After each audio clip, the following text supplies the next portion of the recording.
is a Nissan Sports Scene.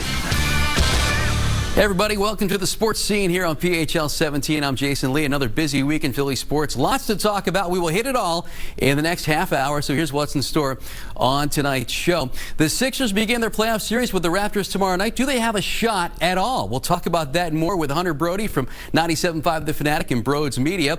Plus, what the odds makers say about the Sixers' chances with Jason Logan from Covers.com. And later on, it's early, but what's wrong with the Phillies? We'll chat with legendary Phil's radio analyst Larry Anderson. Cannot wait for that. But let's start things off tonight with a deep dive into the Sixers. They open up the playoffs with Toronto Raptors tomorrow night.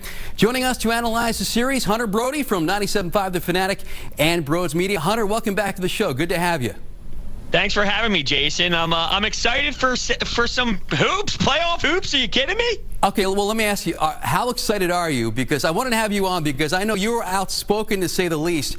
How much of a shot do you give the Sixers in the series? Scale of 1 to 10. 1, no shot. 10, they're absolutely going to win. What do you think?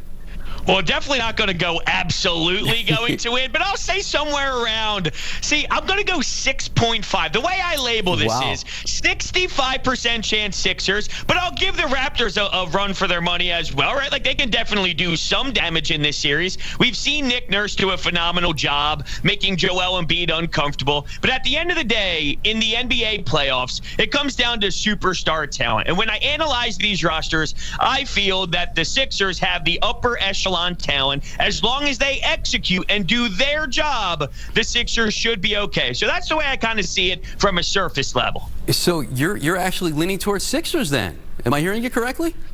Yeah, I mean, I have to. And also one thing that I factor into this as well, which, look, Vegas, they know what they're doing. And when they put the Sixers as the favorite, there's something to be said about them doing that, right? So they make a lot of money. They have it one way for a reason. They see it as the Sixers, they should win this series as well. All right, let me ask you this. The Sixers always seem to have a hard time with Toronto, even with key players out of their lineup. Fred VanVleet was out a week and a half or so ago. Toronto won. What do the Sixers have to do to get past the Raptors? You mentioned the superstars, but what else do you think?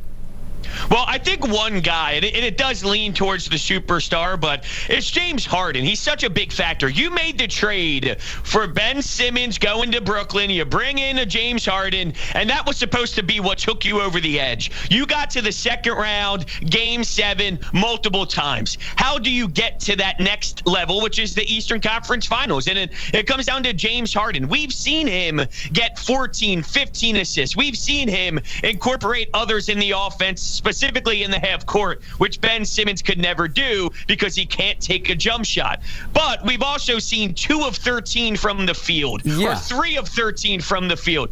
If we get a James Harden like a few weeks back in LA against the Clippers on a West Coast game where he exploded and scored the basketball very efficiently, and that mixes together with a double-digit assist night, well, that's what's going to help this team win. So it really does stem from, I know it's so simple and it seems so cliche, but James Harden is such an X factor here, because if you get the dog James Harden, then I think it's going to be easier than you think it will. No, I agree with you. So how did we get from the first week after the Harden trade, when everything seemed to be clicking perfectly, to where we are right now?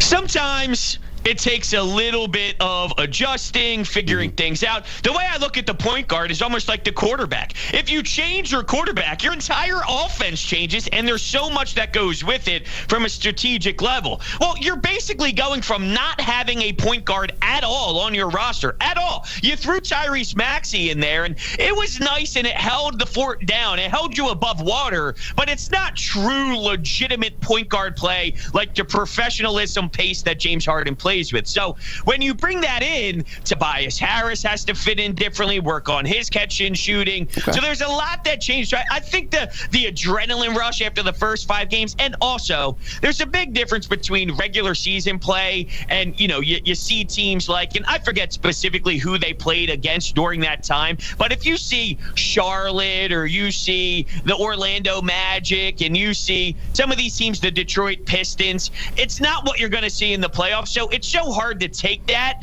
and then bottle it up to mean something bigger when you're talking about a 7-game series against Nick Nurse. All right, very quickly. So you're leaning toward a Sixers win and advancing it to the next round.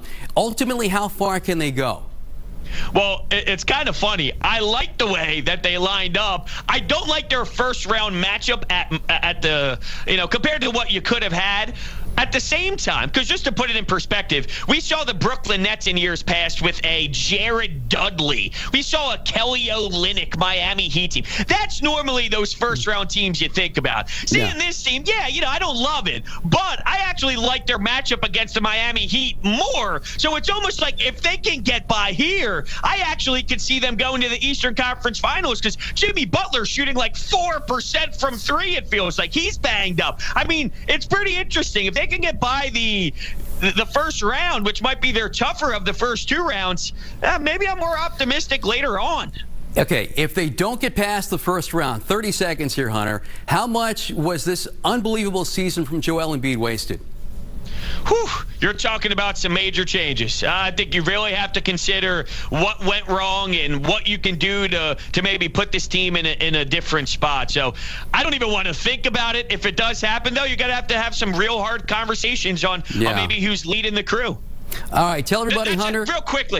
That's from a head coach level, not a Joel Embiid level. Just want to clarify.